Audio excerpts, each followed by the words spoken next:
This is SpeakEasy, DC's illicit watering a hole of truth telling here on We Act Radio 1480 AM and WeActRadio.com. You're not going to have fond memories.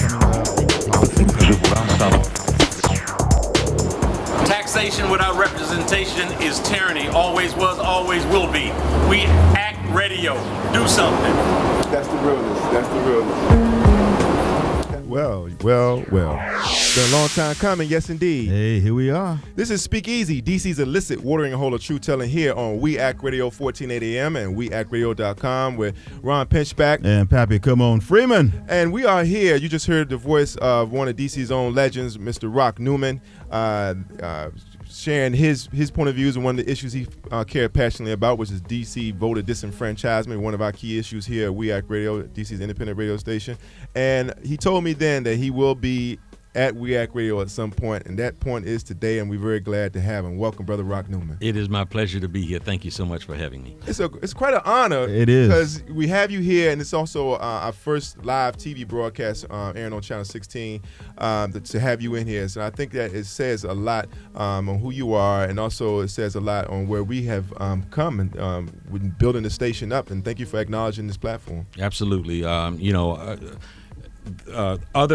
There's another radio station in town that its slogan was "Information is Power," and I've always believed that. And for you to have this platform to disseminate information that might go contrary to what is that conservative media and what the conservative media calls the mainstream media, for you to have a platform for different voices to speak out truly from the community is something extraordinarily valuable, and I would like to applaud you guys for putting this platform together.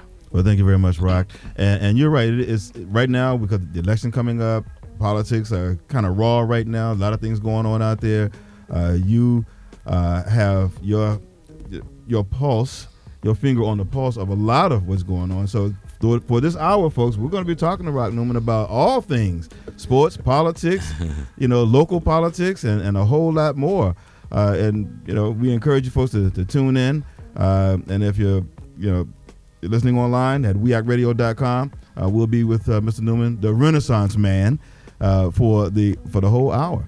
Yes, and you can call in at 202-889-9797. That's 202-889-9797. And for those who are unfamiliar with Rock Newman, and I always take exception whenever someone is trying, is minimized to a title. You're a teacher, and that's all you are. You're a doctor, that's all you are. Or you're a boxing promoter, that's all you are. Let's just go over some of the highlights of your career. He's a full scholarship ride to Howard. He was on baseball. He was captain of his baseball team for 3 years. He's an HUI alumni, obviously. He's also in the Sports Hall of Fame at HU. Played baseball, then turned to hot corner cool. Played third all base. All right, go ahead, Doc. Hey, well. All right. Well, and that is the hot corner. If you can do third, you're a good athlete. Well, as Malcolm X said, it doesn't matter how good of a football player you are. If the game is baseball, you better get yourself a bat. And he had one of the top-rated talk shows in Washington, D.C. previously, and he also negotiated one of the largest compensation packages for an athlete in sports history. Yep. He participated on the mayoral transition team for both the Berry administration and Anthony Williams. And what I was pleasantly surprised to hear was that he founded the successful and much imitated Rock for the Vote campaign. And also very glad to hear that you was an early trailblazer against apartheid, which led you to have an evening with Nelson Mandela, also known as Madiba. Madiba. My dear How was your Madiba. time with Madiba? Let me tell you something. It was a transformative experience.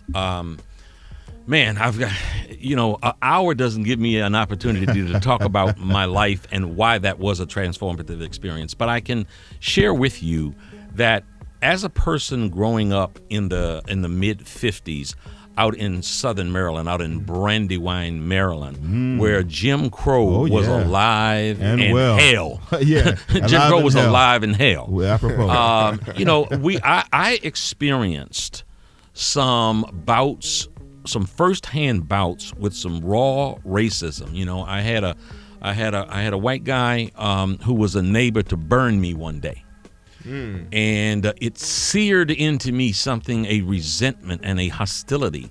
And, I felt like, my goal when I grew up was to hurt that man like he hurt me that day. And there were other circumstances similar to that. Well, let me fast forward now, 40 years, and I go to South Africa, and I get to spend 3 days with Nelson Mandela, who had 27 years of his life taken away from him because of his freedom fighting activity. And he was tortured and brutalized and dehumanized, except for he never submitted to the dehumanization. He kept his dignity. He remained a man the entire step of the way. Well, in talking to him over those 3 days, it was very clear to me that he harbored no bitterness whatsoever. So when I say something was transformative to me, for me, whatever it was that I didn't know that I was still holding on to, but I was, it purged. All right. It lifted from me. So in addition to being in the presence of an absolute spiritual and political giant, and all that comes with that, for me, it was a very personal experience where what I would call some of those hostilities and demons were lifted from me as a result of his being in his space and in his spirit. It was a powerful, powerful 3 days. Absolutely. All right. Yes, indeed. Wow. And I can imagine how angry you were and how much anger you carried with you. There are a lot of people that carry that anger. But I'm an angry black man in therapy as well. Hey, let me say, it's very interesting, and it's something that I want to spend a good amount of time exploring. The issue of race, please, and racism, and all the psychosis that it causes, and like not only that it causes, but that causes it. Absolutely. And one of the things is if one sees me on the street and does not know me, I am very easily mistaken for a Caucasian. And so oftentimes when I have been amongst Caucasians, they speak in a way as they're amongst themselves.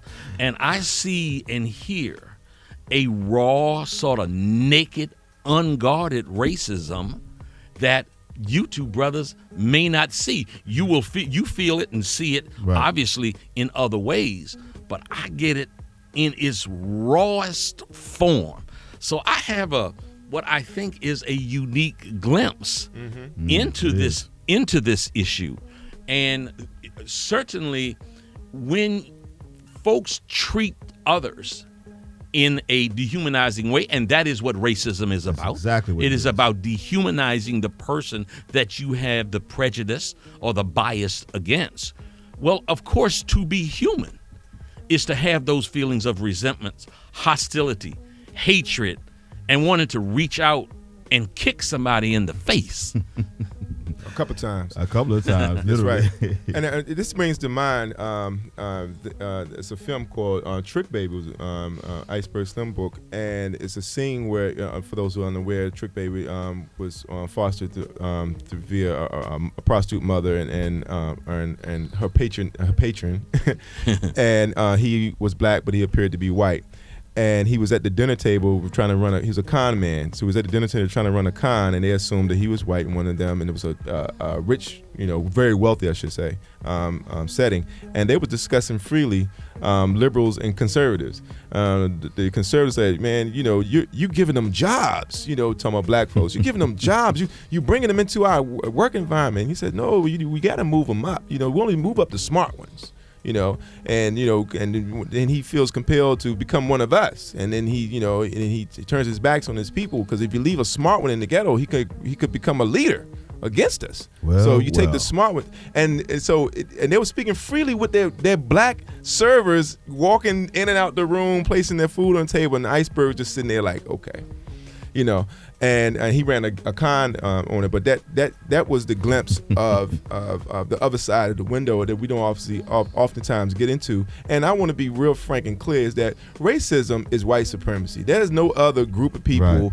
oppressing anyone else based upon race, but historically Europeans. And it's a power thing. It's not. I don't. It's just my interpretation. I don't think they just generally hate people. It's just necessary for the domination of resources to be aggregated in the hands of a few and out of the hands of the masses. That's just my interpretation. If you have a different take on it from your travels and wisdom. I will say this. I disagree with you in one respect, that I think there is an underlying hatred there, and that's why I'm talking about the source, because you got the I'm just saying that has been sold to them for their hatred. Well, but they've also been told and have opportunities to learn, right from wrong. Yet they hold on to, that hatred, that evil. And how do we get beyond that? That's the question of the ages. Well, what I would say is that white supremacy is a form of insanity.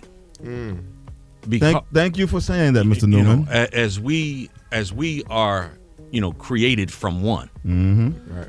For one to believe, harbor, and foster the thought that one is superior to another as a result of the skin color is truly a form of insanity. Now, we got a whole lot of damn insanity going on in this U.S. of A. Too much. I was just talking to a gentleman earlier today, and we were talking about the campaign between Obama and Romney. Mm-hmm.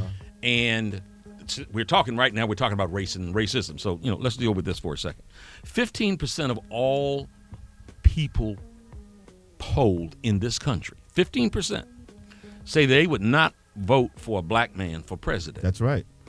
And those are, absolutely, I would submit, those are the people that are being truthful. Mm-hmm. That's that right. Some people in the polls, Mm-hmm. You take some percentage points for those not being truthful. Mm-hmm. I would suggest that the number is probably somewhere around 25%, but let's just drop it down to, let's say it's 20%. Mm-hmm. That's still a large number. Look at, if you're just looking at this race, that if racism didn't exist, look at the landslide in which Obama would win. Yep. If there weren't that pure, unadulterated racism and the basis of his skin color being the reason they would deny him from being president.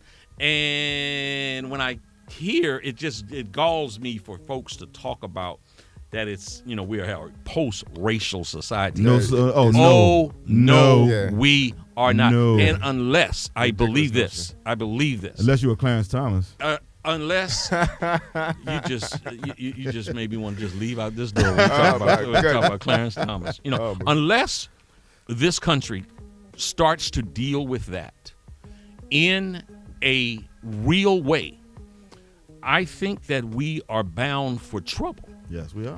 If responsible people, if responsible organizations, if a responsible government does not start to deal with the hate speech, if it does not start to deal with the Rush Limbaughs and the Sean Hannitys of the world, absolutely, who go on for 3 and 4 hours a day, speaking hate, stoking the fire of those who would maim, hurt, and kill, and paid millions to do so, and paid, can't overlook that. That's They're right. Paid millions to do so. That's right. And for them to continue to do what they do, and not think that they don't create some hostility on the other side. It was Malcolm X, our dear brother, who talked about the chickens coming home to roost. Exactly. Yeah, I've got to ask the question: How long do you think you can behave that way without that karma coming back to you? How long do a group of people think that one of their representatives can stand up in the House during a presidential speech, a State of the Union speech, and call the president of the United States a liar and that not come back. Absolutely. You know, I'm not advocating that it comes back. All I'm just saying is That's the reality. karma is a biatch. Well, That's right. that's what it is. And that's our time. We got to take a break right here. You're listening to Speak Easy. Going hard with Rock Newman. That's right. DC's illicit watering hole of truth telling here on We Act Radio 1480 AM and WeActRadio.com. We'll be right back with more truth telling with the man himself, the impresario, the Renaissance man. right after this.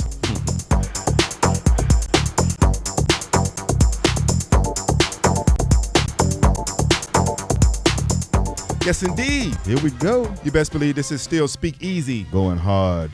DC's illicit watering hole of truth telling here on We Act Radio 1480 AM and WeActRadio.com with our guest, Mr. Rock Newman. The Renaissance man. Live on Channel 16, broadcasting to you live on Anacostia. You know, we are sitting on Martin Luther King Avenue, and where do you stand? That's what I tell these people. We're on the radical side of the Martin Luther King Avenue. All right, so Mr. Newman, you have to be the first person to be part on a professional hockey team and speak at a Million Man March. Yeah, That isn't a. You might be the only human being obvious that fits in distinction. those categories. That's a long bridge. Long walk that bridge. I'm doing my research, brother.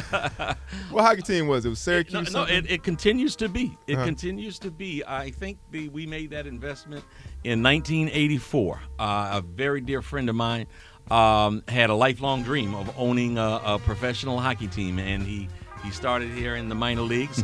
It's an A team that is now an affiliate of the Tampa hockey team. It's the Syracuse Crunch. Okay. Right. And it's been an interesting association and relationship. Again, we remain.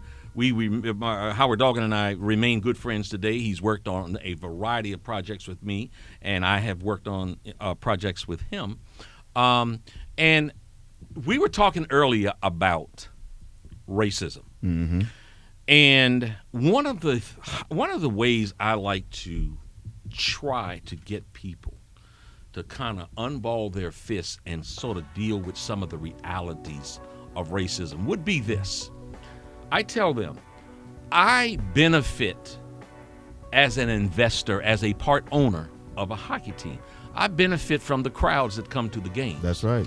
The crowds that come to those games, the thing they want so much to see is violence. They want to see fights. They want to see fists and face. Teeth flying. They want to see teeth flying and blood splattering. Okay? Now, there is absolutely nothing in the sport of hockey that permits fighting. Supposedly, it does not condone fighting. Right.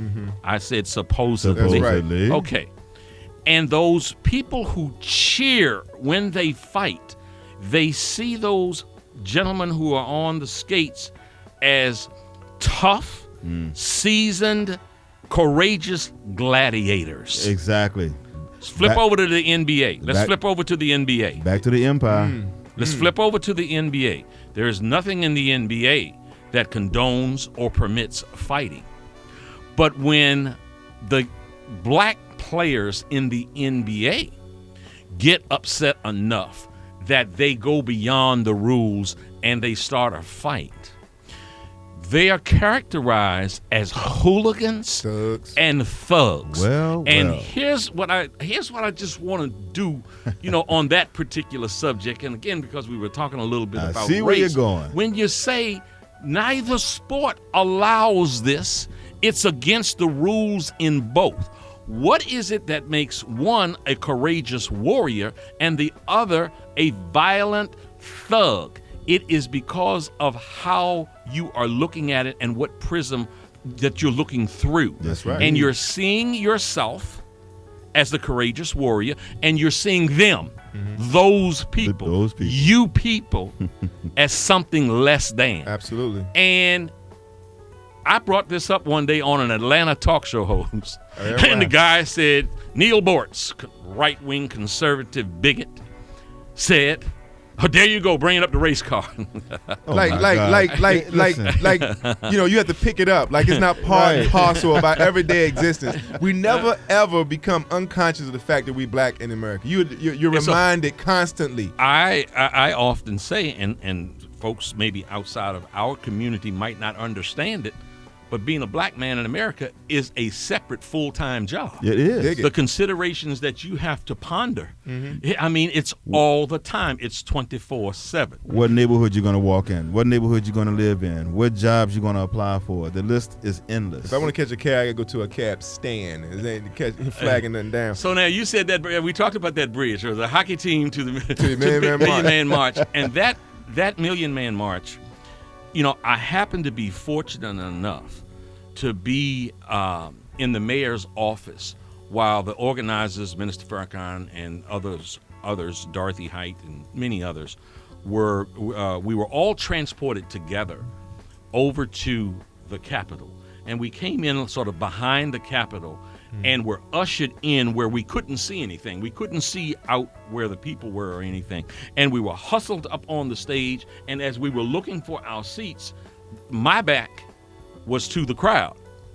And I got my seat and turned around and saw this sea of black, beautiful humanity and burst into tears, man. All right. It was so special. Oh, yeah. That was a special moment for me. Absolutely. That changed my life. I credit that as my second birthday because that was the day I began to believe in unity. And a lot of people are unaware of the fact that no crime was committed in the nation's capital for, I believe it was over 24 hours, closer to 48 hours or something like that no crime was committed, period. Yeah. In the nation's capital. Yeah.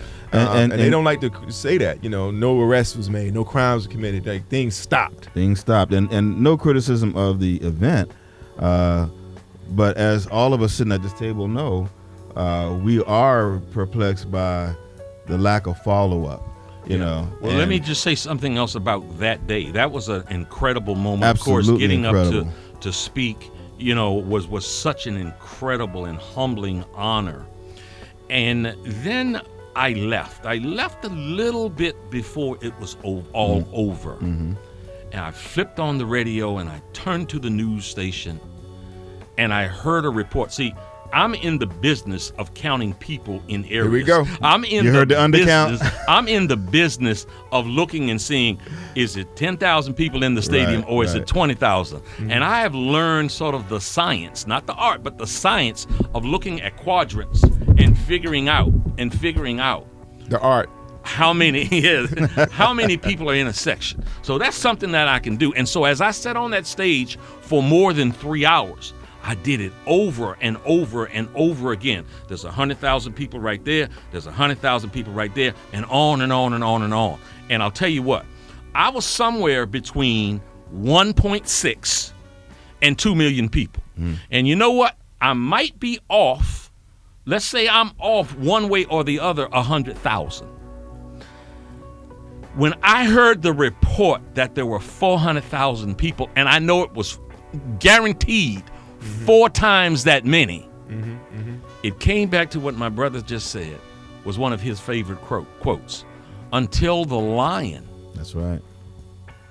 writes the story, the hunter is going to be glorified. That's right.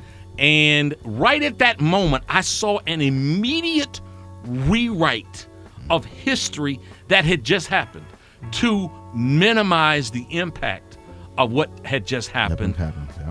Let us dare not tell the truth, for if we tell the truth, that is a sense of power. Absolutely. That we don't want them to have. It was so incredible. I was euphoric from that day. That was so incredibly disappointing and unfair. That's right. It's like, man, no, you didn't do it already. And they've been doing it ever since. For every major protest that's occurred in this city that has gone against what the war goes against the establishment. That goes against the establishment. That's pro jobs or poor people or pro people. All of those crowds have been vastly under. In fact, they even went so far, the National Park Service, as to say, well, we are no longer going to give. We're not in the estimates. business of crowd estimation. But the fact still remains. We all know that it was well over 1 million people. It was the largest gathering in the history of the country on October 16, 1995. And I'm glad that you took part of it and you saw the value in it. And again, it was the platform that activated me to do something. And that's what brings us here. You know, it was also a long arch.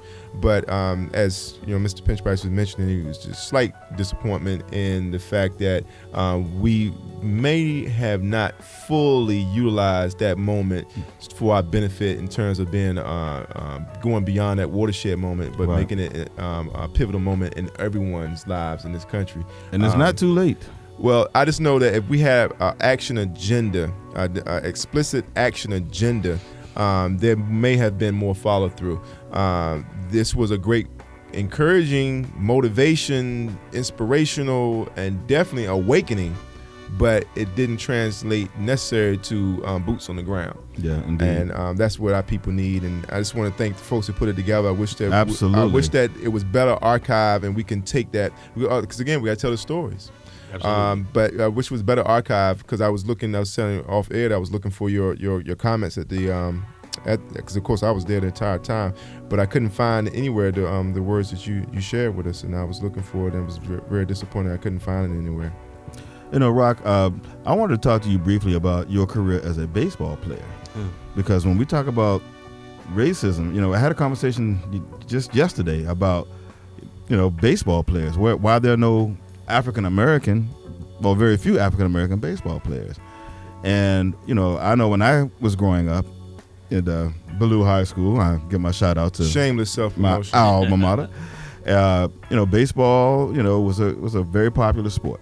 You know, we played it as kids, we played it in the neighborhood, but it seemed to be a very conscientious effort on the part of Little League Baseball and elsewhere to limit black kids' exposure to that sport. It's very difficult to find it in D.C. now, anywhere. And most of the black players you see now are from Dominican Republic, Cuba, you know, island nations. Venezuela, yeah. How do you know, as a former baseball player, it's very disappointing. It is very disappointing that more of youth, the more African American youth, that they do not get into baseball type programs. Now, the dynamics of why those programs aren't available, that's a whole nother subject, another day. I do know that there is a gentleman now that is with Major League Baseball. It is a brother named Jimmy Lee Solomon. Okay. And he is working tirelessly to try to expand the opportunity for African American kids in the inner city. It's a tough job because the interest, it really has gone elsewhere. It really has. But it really is painful to see the lack of participation. And when you do see teams, high school teams, junior high school teams, oh my God, they're so very inferior because they haven't had the exposure to the game and the support. So I really applaud what Jimmy Lee Solomon is doing. He has been a driving force behind the Hank Aaron, the Jackie Robinson game. Okay. And he's been a driving force behind trying to expand opportunities. And I just hope that he's successful with that, and some people would embrace, you know, what he's doing and help him out with it.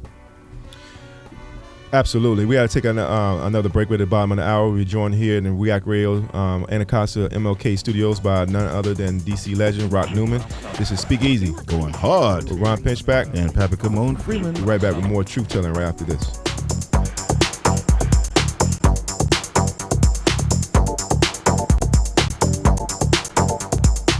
All right. Welcome back. SpeakEasy. Going hard.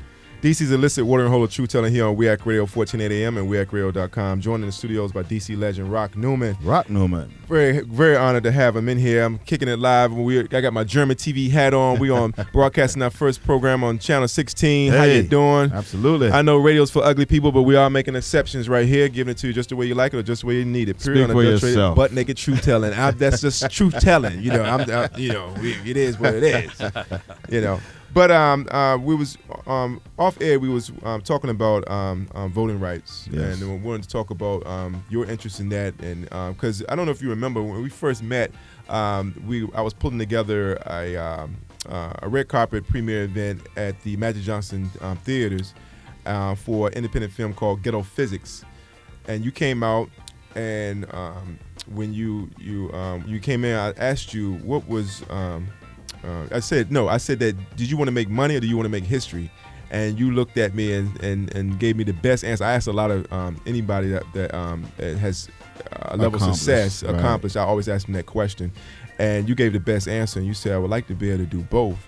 And then you went on to say that your number one issue here locally was DC voter disenfranchisement. Yes,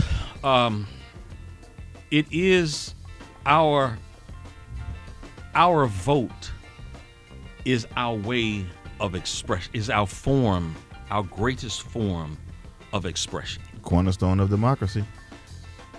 That says it better than I did. It truly is. If you're talking about being in a democracy, your ability to vote is precious. And that was first of all, that movie that you were at, Ghetto Physics, and the subtitle was, "Will the real pimps and hoes stand up?" I wish they would have had the budget to market that film so people could see, because they did an incredible job of showing what the system is all about, how this sort of vicious system works, and it keeps those in power, and those not in power, not in power. Exactly. It was a great deprogramming tool. I'll show it to our broadcasting training absolutely. youth here. It was a fabulous program. But, the very basic thought that we live in the nation's capital, which is supposed to be the seat of the greatest democracy in the world. On earth. And people who live in Washington, D.C. do not have true representation and are disenfranchised is the epitome of political hypocrisy. Absolutely. It is the epitome of political indeed. hypocrisy, and we are denied the right to vote for one simple reason, that those in power have refused to allow and to pass legislation to let us vote because, well, at the time, it was a majority black city, and he didn't want that. Clear majority black. It was a clear majority. And so, therefore, hey, we can't let that accumulation of darkies have that kind of power. It goes against our self-interest, so let's deny them their most precious right as a United States a citizen. And I said, and Lord knows I am quoting someone else, one of their great heroes: taxation without representation is tyranny. Indeed. They fly always flags was over it. and always will be. It was a cornerstone issue in the revolution. No one has ever, no political figure has ever reconciled that. How do you talk about democracy? How do you go to Vietnam and napalm and murder little babies in the name of democracy? In the name of democracy, and at the seat of power, you deny democracy to your very own citizens. Indeed. No one has reconciled that. And I'm upset. I'm upset because D.C. residents, black brothers and white brothers and Chinese brothers and Asian and Jewish brothers and sisters. And brown. Yellow, red. Indeed. We should all be upset. Absolutely outraged. Yep. And those senators who live nearby, who deny us that right, they need to feel our expression. Absolutely, they because need they have to no feel accountability. our of expression, because they, in a very cavalier way, Very cavalier. deny that. What am I advocating? Go to their house. Go to their house and make sure they understand and hear our voice that way, again and again and again and again. And Rock, the real. I think I really do feel strongly about that. Yeah, tell us how you really We feel. Act Radio. Right? Do something. You know, it's very painful for people of intelligence to see the obvious, you know, and not have it identified as such. This is it. Once again, we go back to racism. You know, a lot of people don't want to call it that. A lot of people want to call it anything else but racism. D.C. has not enjoyed the vote because it has a majority black population. And now the ironic thing about this now is that D.C. will probably gain the vote because of the recent massive demographic shift in the population here in the city. Yeah, I think that's a good prediction. That's a good prediction. And, you know, you sit by and you watch that, and, you know, it's cause for even greater outrage. I just hope that sooner than later that residents of Washington, D.C., you know, are like Fannie Lou Hammond was when at the 64 Democratic convention. Sick and tired of being sick and tired. Let's stand up and do something about this travesty. It is a travesty. It is a travesty. Now, in terms of this is, again, We Act Radio, 1480 AM, and our motto here is not only truth is our product, but do something. Now, what is an action agenda that you think that could be utilized? You said you visit the senators and make sure our voices are heard. But anything above that you'd like to add, any other line items on our action agenda? You know what? I'll tell you what. I would like to see our mayor, our mayor has given some effort. Yep, he's been very vocal on that. I think it might be part of his trouble. It may well be. It may well be. Hey. But, you know, our elected leaders, certainly Eleanor Holmes Norton, she has fought the fight. Oh, big time. She has fought the She's fight. She's got scars to show. Every single person, every single one of our elected leaders, if we are right when we say that this is our most precious attribute in a democracy, that they make it an agenda. They make it going in office, or we as voters say to them, look, you know, there are a whole lot of acid tests out there.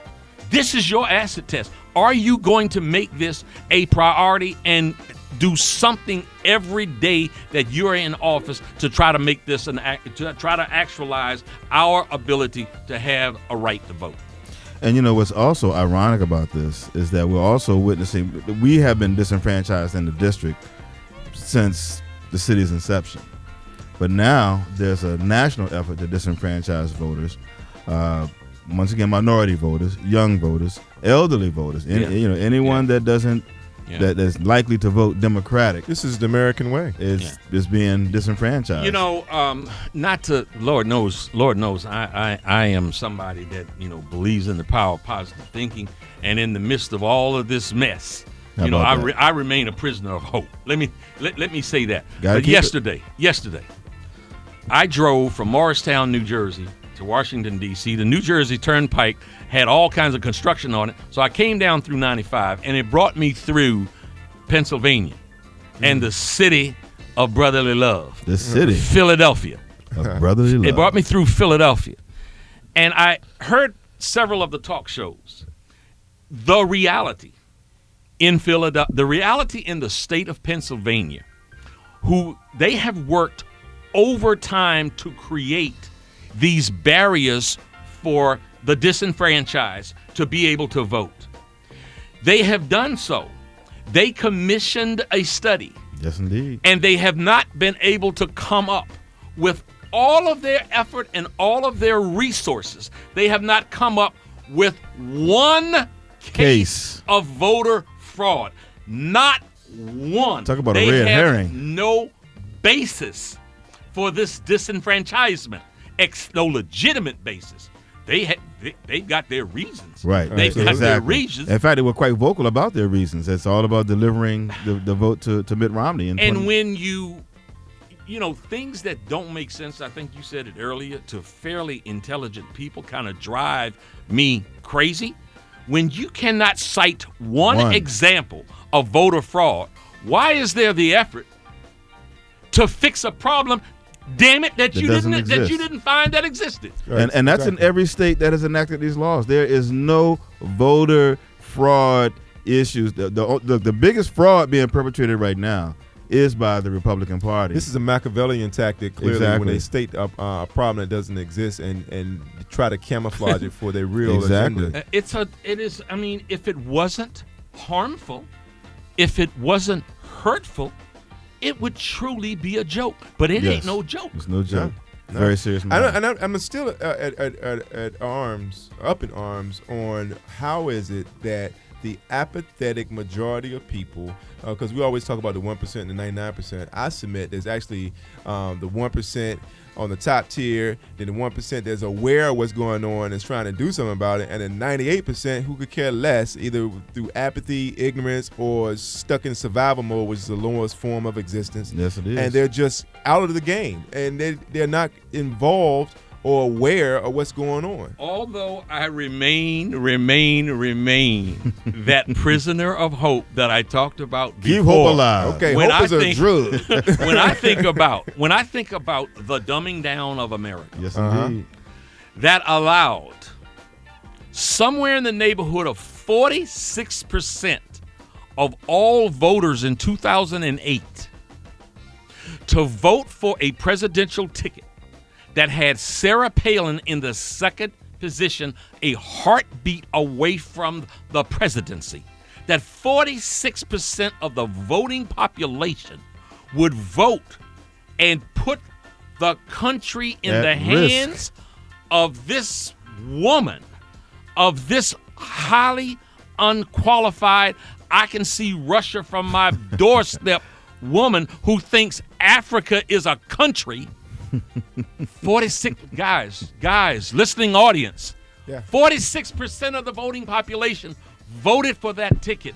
If that does not tell you about the dumbing down of America, and that is a serious problem within itself. Absolutely. And the other serious problem, and I'd like for you to address, is mainstream media. Now, you've done a radio Mainstream. Yeah, mainstream. You've done a radio talk show yourself, and Top rated. You know how it is out there, but it seems to me that corporate media, because I'm not gonna say mainstream, I'll say corporate media.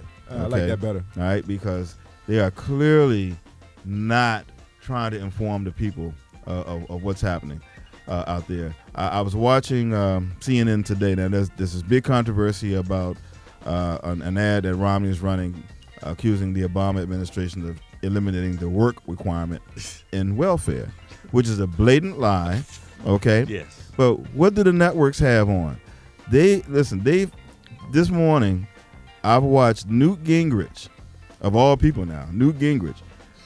He's serving as the surrogate for Romney on this particular issue because he was the one that coined the phrase Obama as the food stamp president.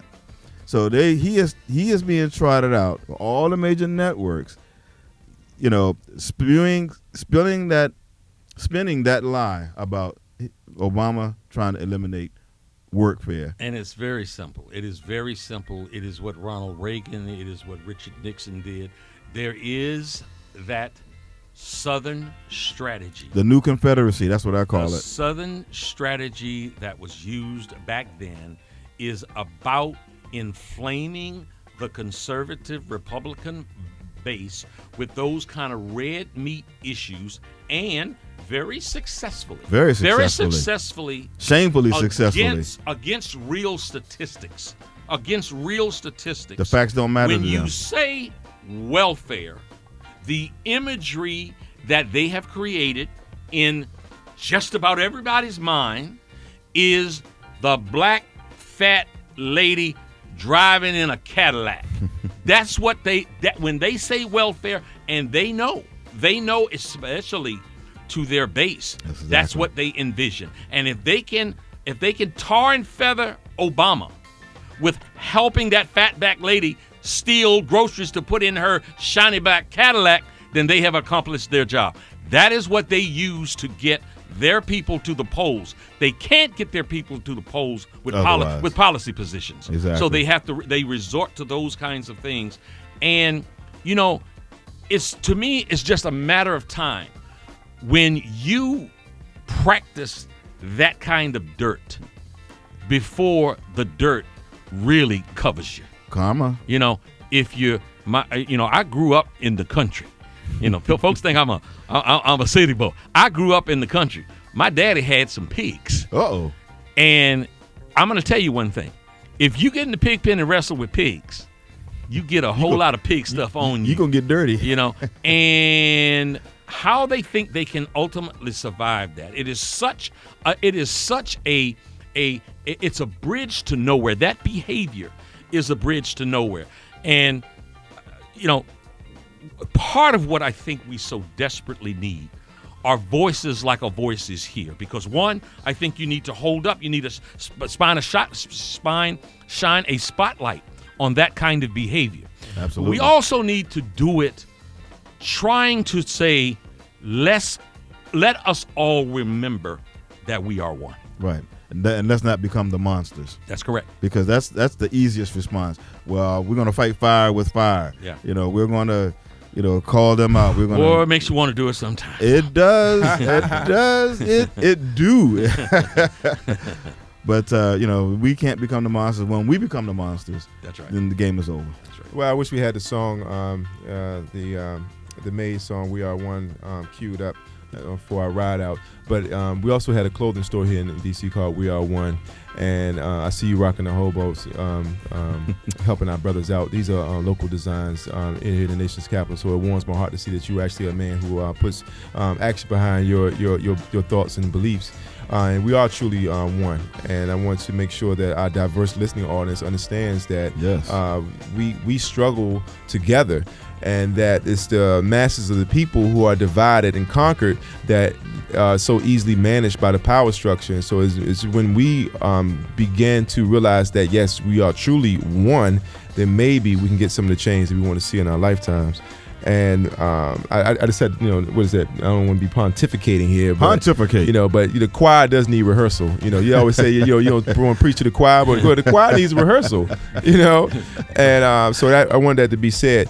But as we get ready to close out, I wanted to talk about one of some of your heroes. Who are the people that motivated you, and who helped you get to where you are, and how did you get your start? I should have got started on that question sooner, but this is not your last time here. When you ask that question, immediately I think about the first book of conscience I ever read was Claude Brown, Man, Child, and the Promised Land. Okay, beautiful. All right. And man, that had such an impact on me. I was a fanatical sports fan, and a young man out of Louisville, Kentucky, who won the gold medal in 1960, who burst onto the scene as a new black man.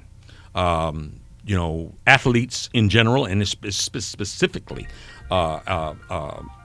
black athletes, had been told to stay in their place. Right. You be very thankful for the opportunity that has been afforded you. Still told that. And you stay in your, you make sure you stay in your place. That's why Jim Brown left. And Muhammad Ali came out, Cassius Clay came out, and he broke the mold. Yes, he absolutely broke the mold, and I was a fanatical disciple of Muhammad Ali. Whatever Muhammad Ali said as a 10-year-old, it was Cassius Clay. I was saying it, man. I was such a fan that when he fought Sonny, he had such an inspiration on me. Very quickly, no one in my sphere, on the night that he fought Sonny Liston for the heavyweight title, no one in my sphere, my father, my mother, my 5 brothers and 2 sisters, the priest where I went to church, none of the 28 kids in my class, everyone laughed at me because I thought he could win. Really? My mother asked my brother to stay up late that night because she thought I was going to have a seizure when he lost. I was so amped up and I was so hyped up. And everyone told me, you are a joke. There is no way that he can win. And now you're a prophet. And that night, he won. And it identified for me that if I believe, it doesn't matter what the rest of the world believes. Amen. Great lesson. Such a great fan of his, man.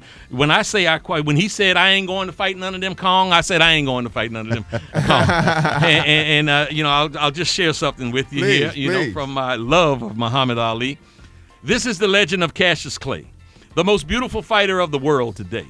He talks a great deal and brags indeedy of a muscular punch that's incredibly speedy. The fistic world was dull and weary, and with a champ like Liston, things had to be dreary. Then someone with color, someone with dash, brought fight fans a running with cash. The brash young boxer's something to see, and the heavyweight championship is his destiny. The kid fights great, he's got speed and insurance. He's got speed and endurance. If you decide to fight him, you better raise your insurance.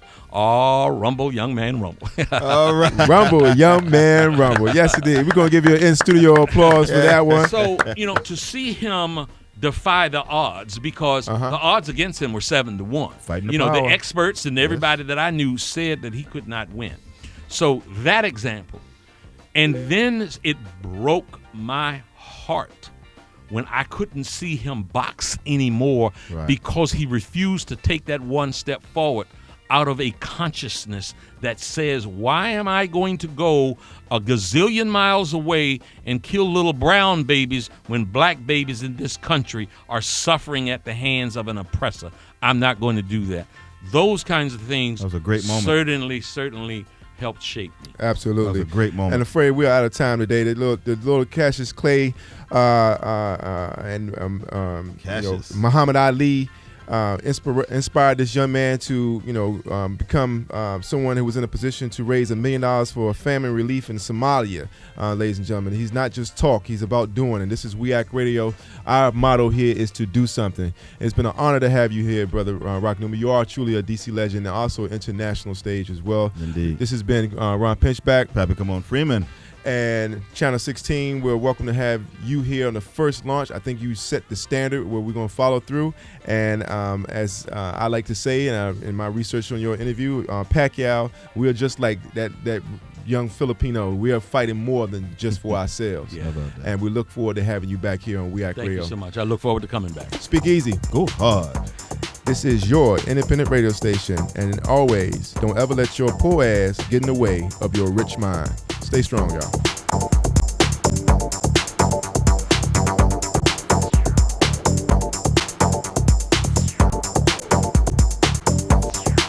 Yes, I flash.